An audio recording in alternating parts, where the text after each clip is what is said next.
In recent years, a relatively unknown communication system called the Internet has exploded in popularity with such intensity that it's predicted that over 25 million people will be using it by the year 1998. There is nothing in the history of the human race that compares to the impact that the Internet will have on how we communicate. The question is not whether you'll become part of that action, but when.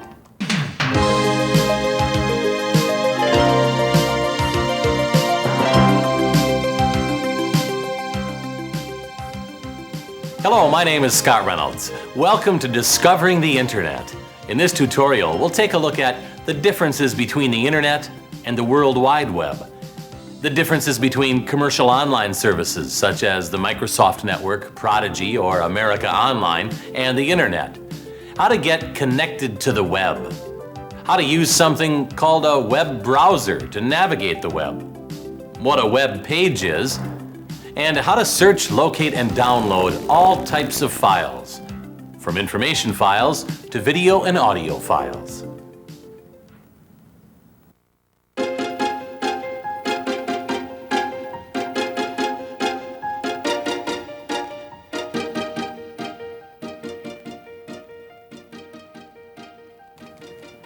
In this first lesson, we'll take a look at the Internet, the World Wide Web, and commercial online services. As an archaeologist, I do most of my research here in my lab with my colleague Kathy. We use reference materials such as these books and journals. Or we used to, before the Internet, that is. The Internet was developed in the 1960s by the United States military, but was quickly adapted by researchers such as myself to pool research information with other scientists from across the globe. The early experimental stages of the Internet's development were primitive and involved only 4 computers. These 4 computers later developed into many more computers, and eventually into something called the ARPANET.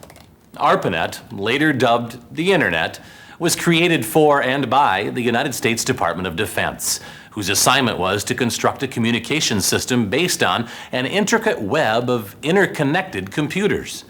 The Internet, eventually crossing international boundaries, quickly grew into an array of computers interconnected together around the world.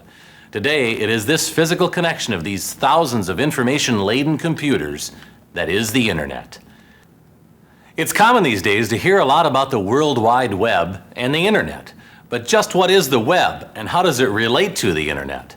The World Wide Web, or the web, is a highly ambitious project whose goal is to provide an interactive and simple interface to the vast resources of the Internet.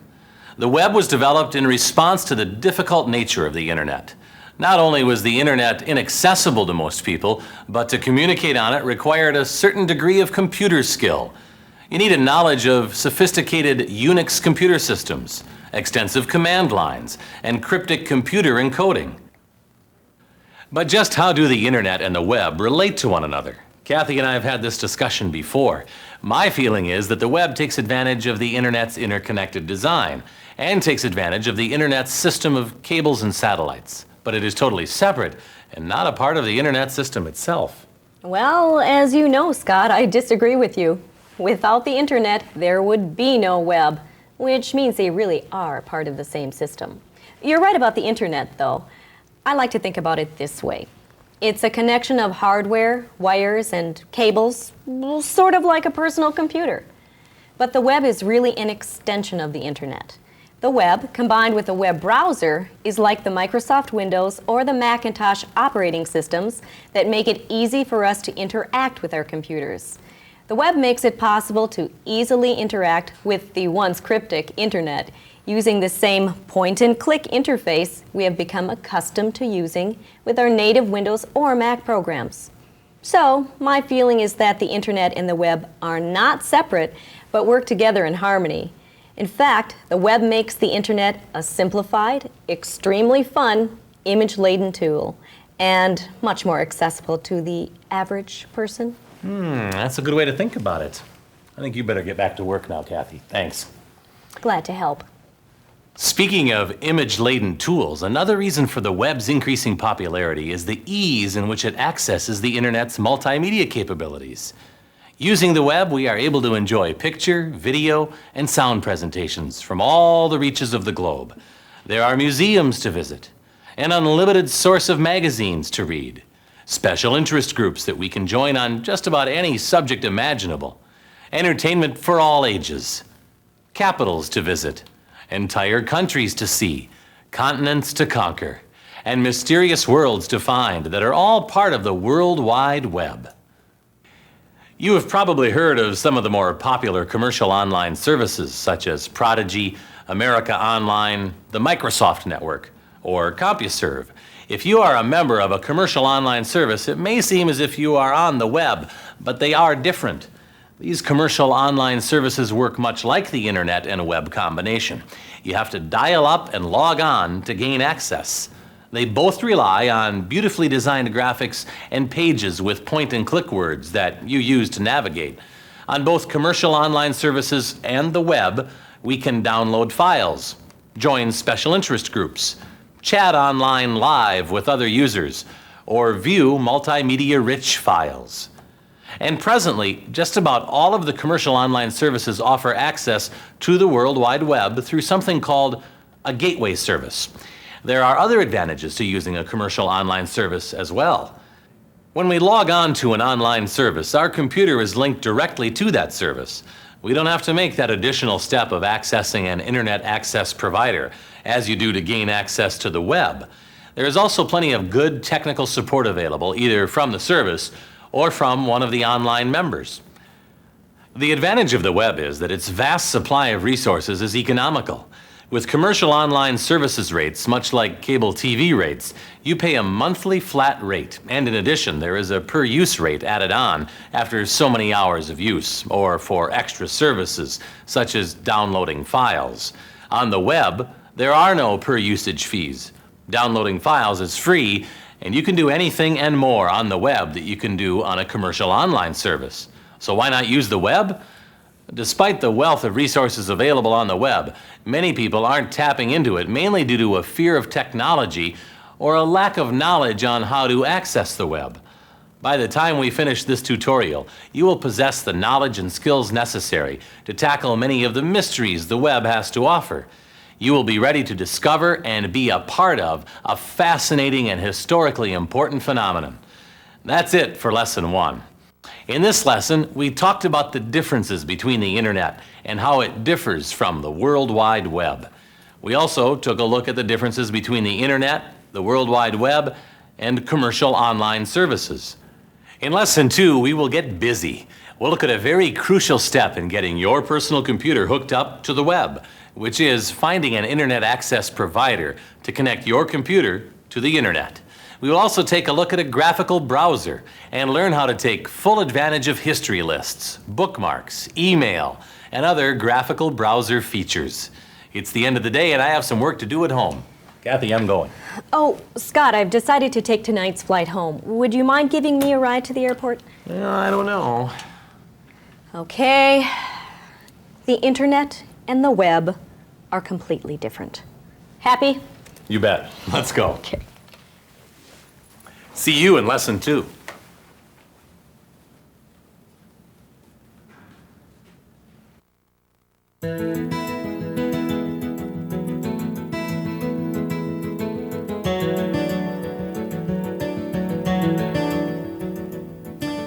You know, I love working with Kathy, even though we do get into some pretty serious debates. Thing is, she's usually right. Just don't let her know I told you that.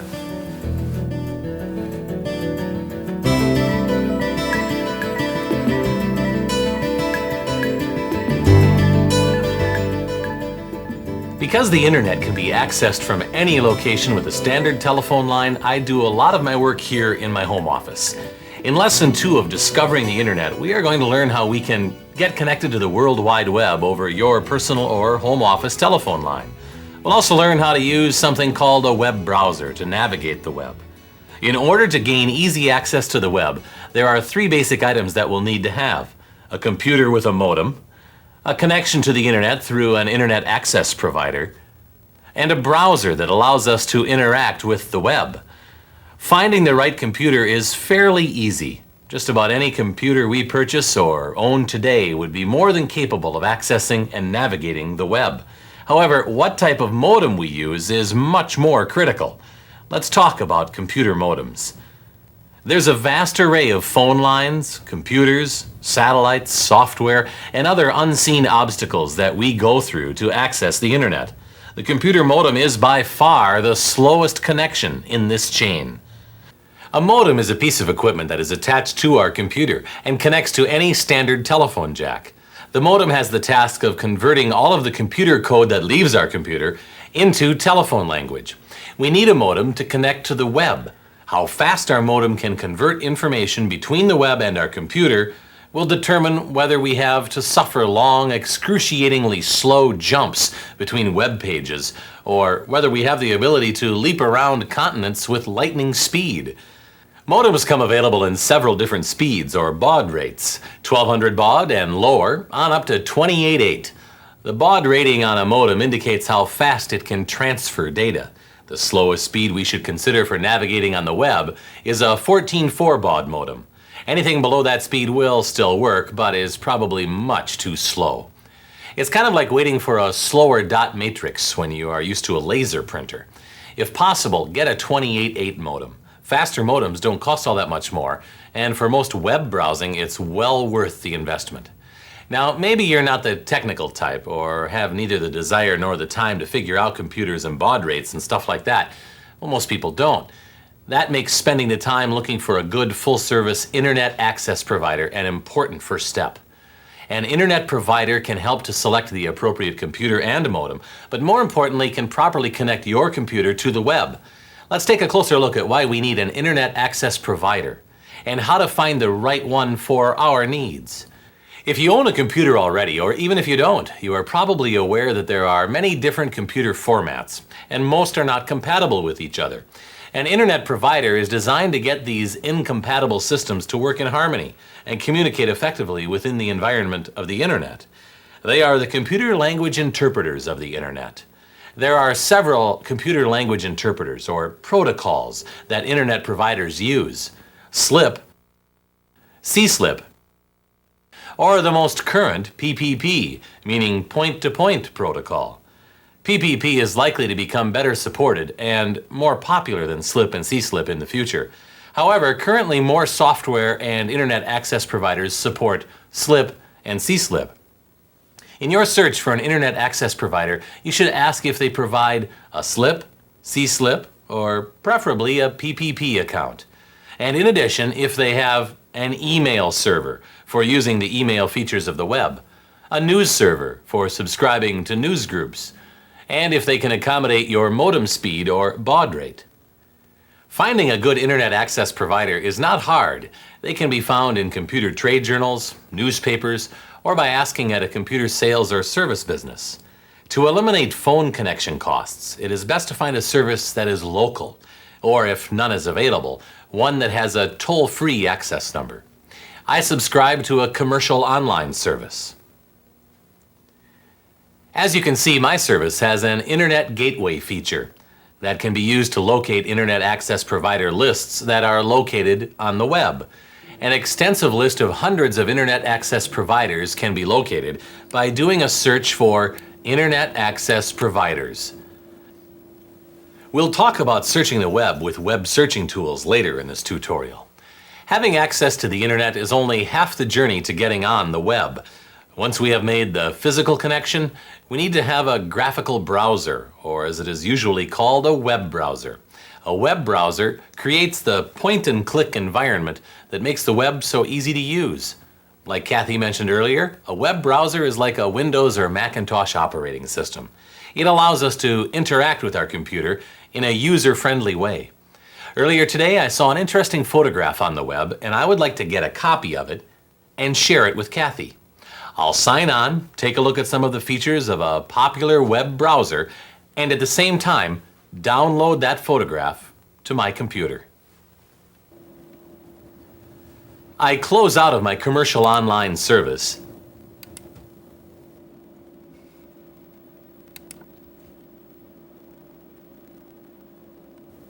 and begin by double-clicking on my World Wide Web folder to open it. I am using the Windows 95 desktop. Your operating system may look and function differently. I will also be using my local internet access provider Slip PPP account and one of the more commonly used web browsers called Netscape Navigator. In this tutorial, I will be using Netscape Navigator. You may use another version of Netscape that looks slightly different or another browser altogether. It shouldn't matter, they all work pretty much the same way. To log on, we start the Slip PPP application by double-clicking on the Slip PPP account icon, and the Connect To dialog box opens. My user name and password information are already entered, so I click on the Connect button, and the Internet Access software uses a script to dial the Slip PPP access number of my Internet Access provider. The modem dials out, their modem answers, and then the script takes over until the Slip PPP connection is established. At this point, we can forget about the Slip PPP application. We minimize the window to get it out of the way. The software is still running underneath or out of sight. We now have a live connection between our computer and the internet. It doesn't look like much has happened yet, but we still have one last step. Next, we need to start our web browser. We double-click on the Netscape Navigator icon. In a few moments, Netscape opens to the Netscape homepage and waits for us to begin our web session. We are now completely connected and are ready to browse the web. Before we search for and download the photograph that I am looking for, let's take a look at some common web browser features. The Netscape menu bar and button features are very similar to other web browsers that are available today. There is a main menu bar across the top of our screen. Below the menu bar are the toolbar buttons. These buttons are shortcuts to many of the more commonly used menu bar options. Below the toolbar is the URL location window. URL stands for Universal Resource Locators. This window contains the URL address of our current Netscape homepage. It is a very long window because URL addresses can be quite lengthy. If you are used to DOS path statements, you should be able to grasp a URL quickly. There is a wealth of information contained in a URL address, and they are easy to read. We'll discuss URLs in more depth in a moment. Below the URL window are a series of directory buttons that are very helpful when you first start using the web. Most of these options are also available inside the directory menu, on the menu bar. To the right of the URL window is an image of an N resting on a globe. This is an activity indicator. When we click on one of the blue words located in a web page, the indicator becomes animated, telling us that Netscape is still performing our last request. An animated activity indicator is like the music that we hear while waiting on hold on the telephone. It's saying, please hold a moment while I perform your last request. And yes, you are still connected. The large viewing area below is where web pages are displayed. A web page usually gives you information about the person or organization that created the page. The web page is the key component to the interactive nature of the web. A page can be adjusted both horizontally and vertically by either clicking on the scroll bar arrows or by clicking and holding the scroll bar itself. A highlighted word in a web page is a hypertext word. We place our cursor over the word download. As we place our mouse over a hypertext word, the progress bar at the bottom of the screen displays the location we will go to when we click on the hypertext word. We click on the word download. The progress bar displays connect, file transfer, and other browsing information, and then the Download Netscape software window opens. To the right of the progress bar is the thermometer bar. This is a different kind of activity indicator. We click on the hypertext word Unix. The thermometer bar gives us an idea of how long our request will take. The broken key to the left of the progress bar becomes an unbroken key when we have accessed an encrypted document. A document that has been encrypted prevents others from accessing any sensitive information we may enter into a web page, such as a credit card number. Security was one of the principal concerns of the internet when it was first developed by the military. The increased popularity of the web's shopping and banking opportunities has made security a major issue again. Let's continue our tour by getting a little more specific and taking a closer look at a URL address. A URL is a universally agreed upon set of rules of syntax that specify where a resource can be found. Understanding how to read a URL can provide important clues as to whether you are looking for information on the internet, on the web, or somewhere else. I already know the URL address of one of my favorite archaeological research locations, so I will enter it directly into the locator window. To activate the locator window, I click on it once to highlight it. I type http://.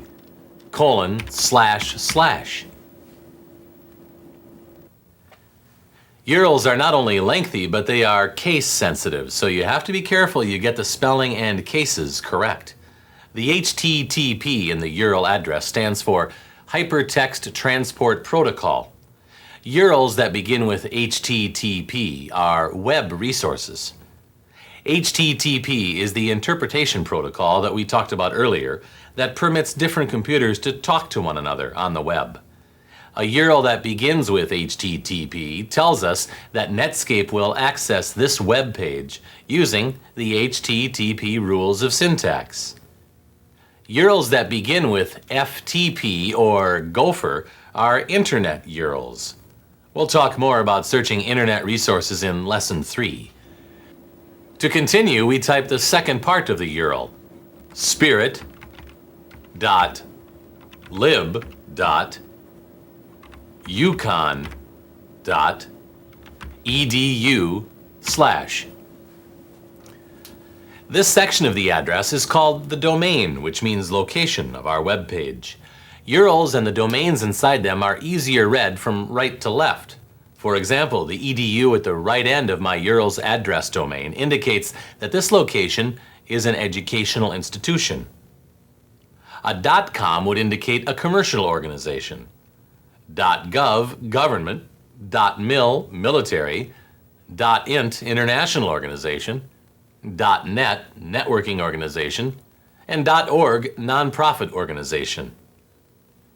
There are many international names as well. An AU added to the end of a URL address would indicate an educational institution located in Australia. Now we type the third part of the URL, arcnet/. And finally, arcnet.html. This URL address is saying, using HTTP protocol, let's go to the computer called spirit.lib.yukon.edu. This computer is at an educational facility located at the University of Connecticut on a computer named lib. When there, open a directory called Spirit. Then when we get there, open the directory ArcNet and access the document arcnet.html. Forward slashes in a URL address represent a clear hierarchy. Once you understand them, they are as easy to read as a postal address. Email addresses provide the same information. My email address says that I subscribe to a networking organization.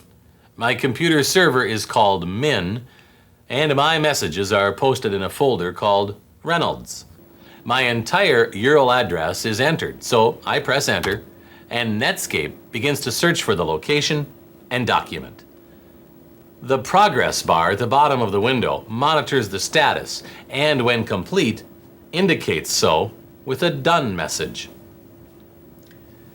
So that I don't have to painstakingly enter the entire URL again, I will flag this page with a bookmark. Bookmarks might be called hot lists in other browsers. On the menu bar, we select Bookmarks and then select the Add Bookmarks option. It didn't seem like much happened. We select Bookmarks on the menu bar again, and we see that our page has been flagged. We talked about hypertext words earlier. Web pages are usually a combination of both hypertext words and hyperlink images. I like this page because it is a good combination of many hyperlinks and hypertext, and it's designed attractively. Next, we click on the image called Museums to hyperlink to the Museums and Research Facilities page. This is another attractive page with plenty of information. Let's flag this page as well. We click on Bookmarks on the menu bar and then select Add Bookmarks. We grab the scroll bar and scroll down the list until we find the Museum of Paleontology at Berkeley. We click on the Museum of Paleontology at Berkeley line.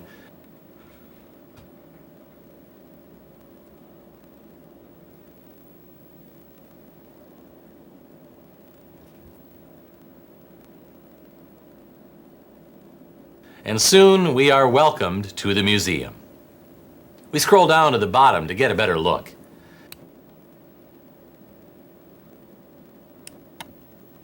As you can see, hypertext words are always highlighted, but they are not always blue. Sometimes you have to take your mouse and wander around to find hidden hyperlinks. Before we go, we add this page to our bookmarks as well. I already know that the subway hyperlink contains a map of many interesting resource locations. Let's go that way. We click on Subway. Netscape connects, and we are now welcomed to the subway. We scroll down to see the map better. The subway is one of many searching aids that you will run across on the web. I like this one because it specializes in archaeological resources. We click on the Other Collection Catalogs to go to that location.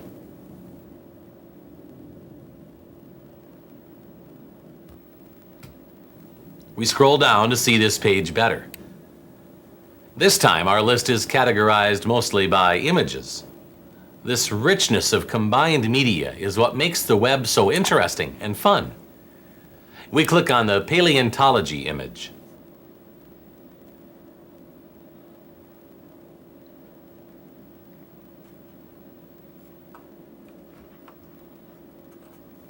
This brings us to the University of California's Museum of Paleontology webpage. We can see that this is a vast source of information. Let's put this location in our bookmark also.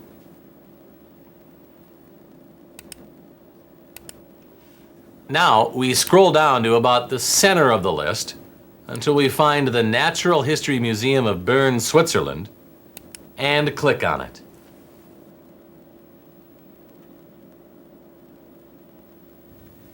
You didn't even notice it, but we just crossed into Switzerland. My humble computer is directly linked to the Natural History Museum of Bern, Switzerland, and all of its resources. Now we scroll down to get a better look. In the Departments category, and under Paleontology, we click on Overview.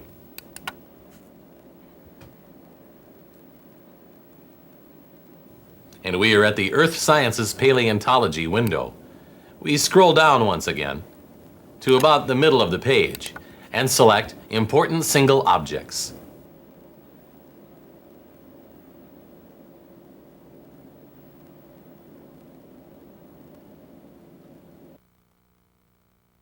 Let's bookmark this page also. We click Bookmarks and select Add Bookmark. We scroll down one last time to the center of the page and we have found our image. A reconstruction of the skeleton of a megalosaurid Cretaceous. It's a great image. Let's get a closer look at it. We click on the left image and we see it full screen.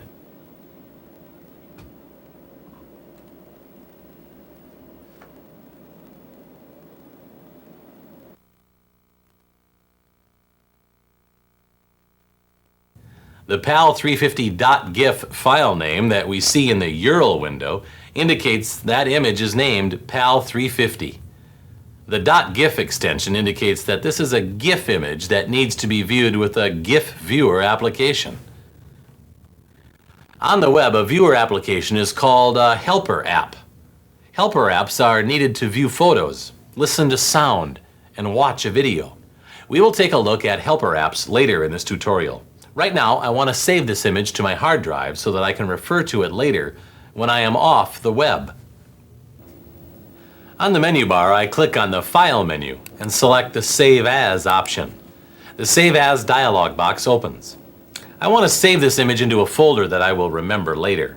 In Windows 95, I can do this in the Save As dialog box. I click on the Create New Folder button and type Dino Images, and then press Enter. I double-click on the Dino Images folder to open it. I want to change the default name of this file. In the File Name box, I drag to select PAL 350 and type Megalosaurid, and press Enter to save the image to my hard drive. We just downloaded an image from the web to our computer. It was easy, and as you can see, very user-friendly. We also navigated the web and along the way saved some web pages to our bookmark folder so that we can return to them later. After navigating through a few hyperlinks, you may want to refer back to a previous web page but can't remember where you saw it. One way to accomplish this is by viewing the history list located inside the Go menu. The history list is a complete list of all the pages we visited, displayed in chronological order. To view our history list, we click on Go on the menu bar, and the list opens up. The recently accessed documents are displayed with the top being our most recent location. A check mark helps to indicate our present location. We close the Go menu and use the Back toolbar button to toggle backwards through our history list, one page at a time. We click on the Go menu again, and our check mark has changed to reflect our new location. We click on the GIF image and return to the photograph we downloaded earlier. To get a history list that contains URL address information, we click on the Window menu and scroll down to select the History option. In the History window, we can grab the scroll bar to view a URL better. We'll close this box. When we end our web session and close down the Netscape program, all of the history information will be permanently erased. The history list is sort of the short-term memory of web navigating. We bookmark pages that we want to return to during different sessions. As we cruised the web, we permanently saved a few of our more interesting web pages to our bookmarks file. Now let's go back and create a file for our favorite museum bookmarks and call it Museums. First, we click on Bookmarks on the menu bar and click on the ArcNet www bookmark. Netscape takes us back to the ArcNet webpage. We click on Bookmarks again, but this time we select the Go to Bookmarks option. The Netscape Bookmarks dialog box opens up, and we see our bookmarks displayed inside a folder that Netscape has automatically labeled Scott Reynolds Bookmarks. Netscape automatically installed my name from my email address information in my Preferences menu. On the menu bar, we click on the Item menu and select the Insert Header option. The Bookmark Properties dialog box opens, and we type Museums. The word Museums has been entered into the Name text window. We click on the OK button, the dialog box closes, and we see that a Museums folder has been added to our Bookmarks file. Now we want to add our files to the folder. We click and hold the left mouse button on the ArcNet www file. We slowly drag our mouse over the Museums folder. A ghosted box appears attached to our mouse cursor, and when a box encloses the Museums folder, we release our mouse button, and the ArcNet file is moved into the Museums folder. We continue to do the same with the other files until they are all moved. We click on the File menu and select the Save As option. The Export Bookmarks to dialog box opens. We click the Up One Level button to leave the Dino Images folder. We keep the default file name of Bookmark and click on the Save button. We select the File menu and select Close to return to the main screen. Now we click on the Bookmarks menu and scroll down to the Museums header. When the Museums header is highlighted, we see that our bookmarks are now filed in an easy-to-find and logical order. Navigating with bookmarks is an efficient way to keep track of your web page treasures, but categorizing your bookmarks into easily recognizable lists helps you to keep your sanity from an overwhelming maze of hyperlinks. Now let's take bookmarking one step further. Let's create a page that contains our bookmarked list of favorite places. We open the File menu and select the Open File option. We double-click on the bookmark file. Our bookmark file opens and looks like a web page with a header and subcategories. We click on the ArcWWW hypertext word, and we are hyperlinked to our web page. Click on the Back button, and we move back again. This is not an official web page that other people can access. It is completely private. When we exit Netscape, this page will be deleted. However, our bookmarks will still be there. Another important feature of a browser are its options and preference settings. The Options menu provides several features in which we can configure the look of our browser. In the Options menu, we can also set up our browser for email and newsgroup messaging. Let's take a look at some of these preference settings in the Options menu. We click on the Options menu and select the General preference. The Preference dialog box opens up. Inside the Appearance, Fonts, Colors, and Images folder tabs, we can find several features that we can use to configure the look of our screen. We click on the Bookmarks tab. Here we can change the destination location where Netscape will automatically store our bookmark files. The Helper Apps tab is an extremely useful feature. You can install helper applications to specific files that you wish to download. For example, Netscape was able to view and download our megalosaurid image earlier because it was a GIF image file. Netscape comes with a GIF image viewer. The same would be true with JPEG images. We don't have a TIFF image viewer installed in Netscape as indicated by the Ask User prompt. In order to view a TIFF image file, we would have to find a TIFF image viewer somewhere on the web, download it, decompress it, and install it here in the Helper Apps folder. Helper apps are there to accommodate the wide variety of video, sound, and picture files that are on the web. In most cases, you can cruise the web without ever having to go to the Helper Apps Preferences window to install a new Helper app. In addition to our general preferences, we need to configure our browser with the correct messaging preferences. Let's take a look at our email and newsgroup preferences. We close the General Preferences dialog box, click on the Options menu, and select the Mail and News option. The Mail and News Preferences dialog box opens, and we click on the Directories tab. You will need to input your SMTP and POP server information before you can send an email from Netscape. You get this information from your internet access provider. The same is true with your NNTP news server information. You can change the default mail and news RC directories to instruct Netscape to automatically save your mail and messages to any location you wish. We click on the Identity tab. Your name, email, and other information in this area will be attached to any outgoing messages. We close the Mail and News dialog box and return to our screen. That's it for Lesson 2. In this lesson, we learned how to get the appropriate connection to an internet access provider and looked at some good places to find one. Use a web browser. Read a Universal Resource Locator, or URL. Use histories and bookmarks to navigate and manage web documents. And how to set some important preferences. In Lesson 3, we will learn how to creatively search the web and the internet for fun and informative locations. We'll also learn how to send an email and subscribe to a news group.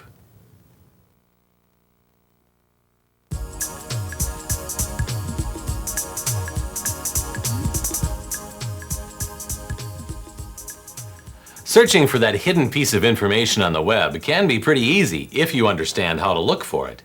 There are 3 basic ways to search the web. First, we can just follow a chain of hypertext strings until you find something interesting like we did earlier. Second, we can search by geographical region. A good location to save in your bookmark list is a web geographic search page called CityNet. CityNet will help to find information about cities throughout the world. Sometimes you can find guides to tourist locations, information about cultural events, maps of bus lines and subways, and even pictures and music. To get to CityNet, I block out the entire URL up to http:// and type the domain name www.city.net and press enter. This takes me to the CityNet web page. I visit France occasionally and will be visiting Bayonne, France next month. Let's see if we can find any interesting information on Bayonne. I click on France and I'm in luck. There is a category labeled Bayonne. I am also interested in the North Basque region, so I click on its hypertext word.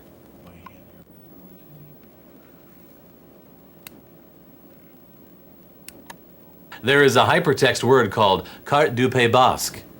We know that this file is a picture file because, like the dinosaur image we downloaded earlier, it has the GIF image file extension. We scroll down to see the rest of the page. The La Musique selection looks interesting. We click on La Musique and scroll down to the bottom of the page. I don't speak French, but these icons seem to suggest that these are audio files. Let's download one and listen. We double-click on the bottom file, and Netscape automatically downloads an audio file. This is where having a faster modem comes in handy. Audio and video files are very large and can take some time to download. After a while, it's finished downloading, and Netscape automatically plays the file. I can use the controls to rewind, replay, or stop this sound file. Let's take a look at another geographical searching tool called the Virtual Tourist. The Virtual Tourist contains information about websites for many countries, in addition to general information for each nation. To get to the Virtual Tourist, I drag to select the text and type wings.buffalo.edu/WORLD/ Press enter, and the Virtual Tourist web page appears. We scroll down to look at the map.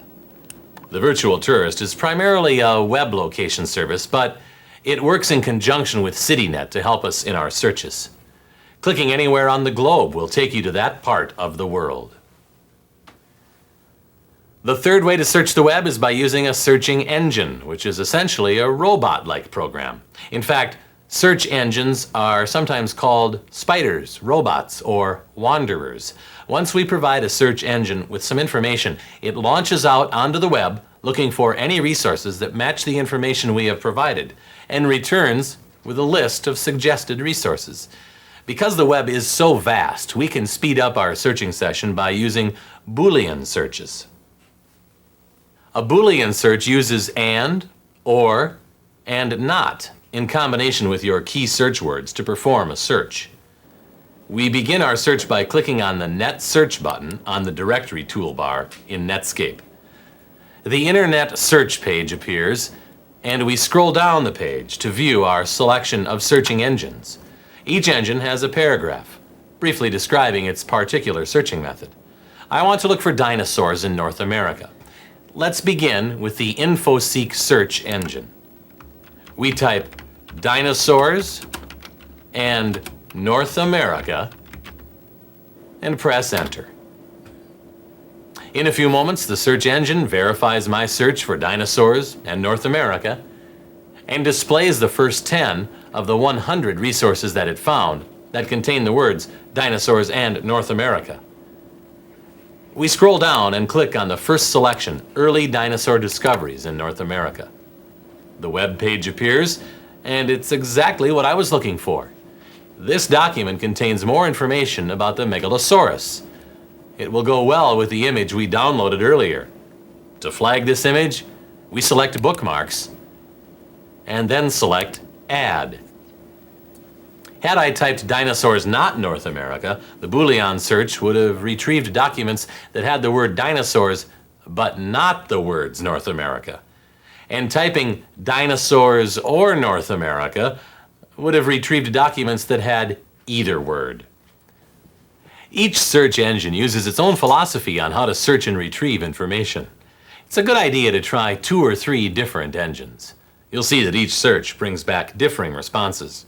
Spend a little time learning how setting specific parameters to your search can make searching the web much more productive. Every serious search should always include both the web and the internet. The marriage between multimedia and the internet spawned the popularity of the World Wide Web. With the tremendous hypermedia attractions of the web, is there any advantage to searching for resources on the less exciting, non-graphical internet? Well, the answer is definitely yes. With all its popularity, the fact is, the web is still more sizzle than sauce. Compared to the vast pool of resources that are still accessible only through the internet, the web only scratches the surface. If we don't extend our searching areas beyond the web, we are severely limiting our searches. Gopher is the most common internet searching method. Gopher is really the predecessor to the web. It's just not as interactive. Let's take a look at Gopher. We click the Net Search button in Netscape. We scroll down, and in the search criteria window, we type Gopher Search and press Enter. In the Net Search results window, we scroll down and click on Gopher Space. The library's automation service www server page appears, and we scroll down and click on all the Gopher servers in the world. Finally, we click on the All the Gopher Servers in the World folder. From this location, we can search for and access all that the internet has to offer. Notice the URL address no longer begins with the web's familiar http:// protocol indicators. We are no longer accessing the web's HTTP or hypertext resources. This Gopher location is a good place to learn more about Gopher. If you are going to include the internet in your online sessions, you should become very familiar with Gopher and the other internet features such as Telnet, FTP, Waze, and the Internet Relay chat feature where we can communicate live online and view photographs of people from other countries. Another way to communicate with people around the globe is through email or electronic mail. Let's take a look at email. I need to email a copy of the photograph of the dinosaur and its caption to Kathy back at the lab so that she can look at it when she returns. I also want to include some of the text from our search on dinosaurs of North America. I will use my Netscape email feature to send this email package to her. First, I need to open a second Netscape window so that I can arrange all of my resources together. On the menu bar, I click on Window and then select New Netscape Browser. A second browser window opens to the default Netscape web page. I can see by the icons on my Windows 95 taskbar that I now have 2 browsers running. I need to view them both, so I move my mouse pointer to the bottom right corner of my new browser window. Click and hold the left mouse button and drag to resize the window to fit roughly half the screen.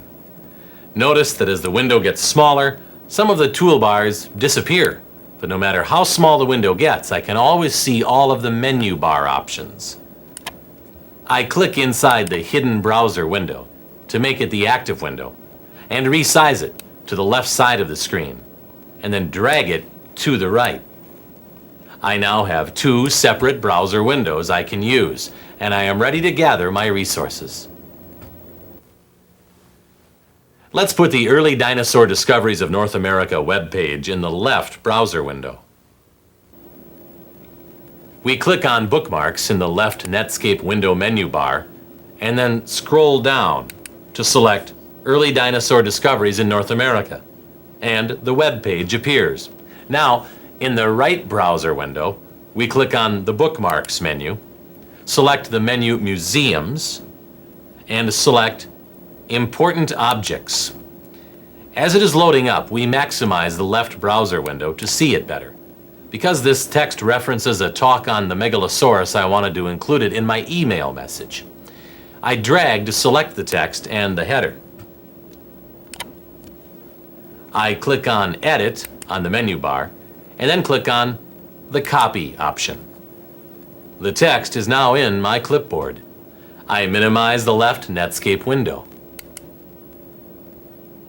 We click on the right browser window to make it active, and we scroll down until we see the photograph of the Megalosaurus and its caption. Everything is set, and I am ready to send my email.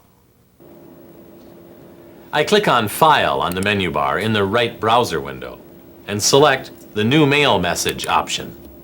The message composition dialog box opens. Netscape has automatically added my email address in the From box. In the Send To box, I type Kathy's address. I click inside the Subject box and type Quite an Interesting Find.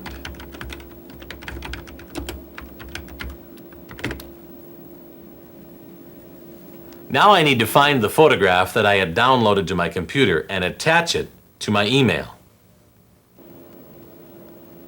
On the toolbar at the top of the screen, I click on the Attach button, and the Mail News Attachments dialog box opens. I click on the File Radio button and click on the Browse button. Then I double-click on the Dino Images folder and then double-click on the Megalosaurid file. The string of commands inside the File window tells Netscape where to find the file on my computer. I click on the Attach button. The Mail News Attachments dialog box closes, and my GIF image file is attached to my email. I click in the text input window and type, "Hello, Kathy. This is the information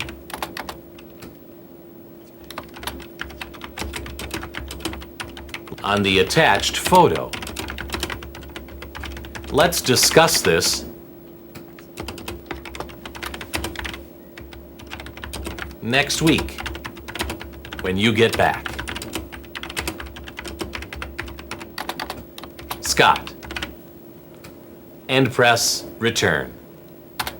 I click in the message composition window where I want to insert the text, right-click my mouse inside the window to open the shortcut menu, and select Paste.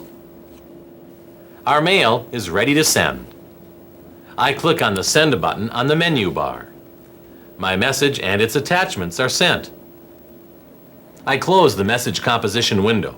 I don't need both browser windows, so I click on the Close button for the left window and click on the Maximize button in the right window. Another method of sending and receiving information is through a newsgroup. A Usenet newsgroup is a vast assembly of electronic discussion groups that communicate through email on just about any topic under the sun. When you find a subject of interest, you can subscribe to that newsgroup and automatically receive and respond to regular postings. Let's look at some of these special interest groups. On the menu bar, I click on the Window menu and then select Netscape News. The Netscape window opens, and I click on my Internet Access Provider news server to open up the list of news groups to which I subscribe. In the left window, I double-click on the Sci.Archaeology news group.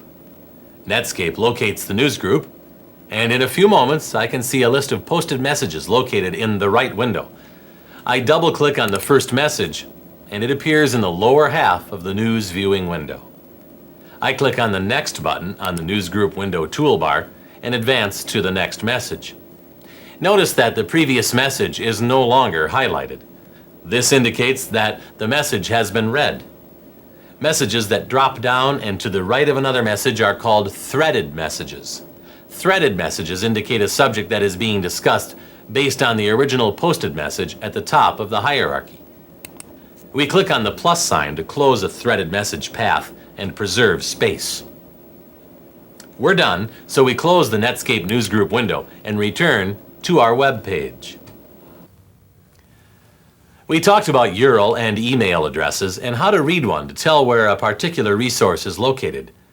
Newsgroup addresses are read the same way, but the address does not give us a location, but rather a very specific topic. For example, an address that begins with comp would be a newsgroup that discusses computers. Rec, short for recreations, discusses hobbies and sports. Sci likes to discuss science. Talk is a no-holds-barred controversy group, and so on. This list of newsgroups is vast. Let's visit the Usenet newsgroup world on the internet, where all of the newsgroups are contained. In the URL location window, we type http://sunsight.unc.edu/usenet-i/ and press enter. That brings us to the Usenet Info Center Launchpad. We have several hypertext options here. We can get help with Usenet, browse Usenet groups, launch a search for a specific group, access the Usenet facts area, and more. One note of advice regarding facts. FAQs stands for Frequently Asked Questions. If you are new to emailing and other forms of electronic messaging, it is highly recommended that you take the time to read the FAQs. There's a unique set of rules in posting and responding to messages that apply throughout the internet. Most people are friendly and helpful, but it's easy to unwittingly offend without some basic electronic messaging skills. Now let's take a look at some news groups. We click on the Browse the Usenet Groups hypertext words to see a more comprehensive list of newsgroup subjects. We're interested in scientific groups, so we scroll down to the Sci category and click on it. Now we see a variety of subjects that fall under the Sci subject heading. We click on the Sci.Archaeology subject heading and our choices are narrowed. Then we click on the Sci.Archaeology.Mesoamerican subject heading. Before we enter this news group, we are presented with some information about this topic. We click on Mesoamerican. Our Netscape news reader opens, and the news group is added to our list of news groups. However, we are only viewing this news group. We have not subscribed to it yet. We click on the box to the right of the heading.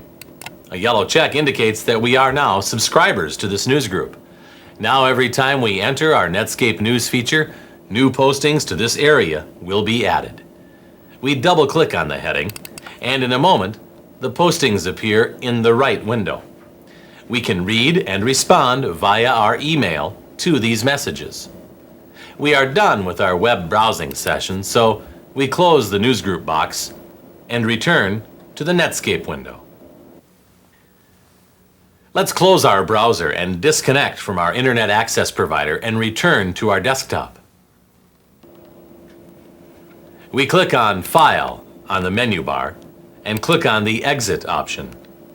Netscape Navigator closes. Remember, we are still logged on to our internet access provider, and we need to disconnect our modem. We click on the Internet Access Provider icon on our Windows taskbar and click on the Disconnect button. We are now back to our Windows desktop. That's it for Lesson 3. In this lesson, we learned how to search the web using a web search engine, access Gopher to search the internet for non-web resources, send an email and attach a picture file and text that was copied directly off the web, and how to set up a browser news feature and then find and subscribe to a Usenet news group. By now you should have a solid idea of what the differences are between the internet, the web, and commercial online services. Also, you should know how to find a good internet access provider, how to use a web browser, how to download a picture file to your computer, what a web page and hypertext words are, and how to read URL email, and newsgroup addresses. Surfing the web is like digging for clues from the past, full of mystery, wonder, and adventure. Use the skills you've learned in this tutorial to master the internet. And remember, be persistent. You never know what you might dig up.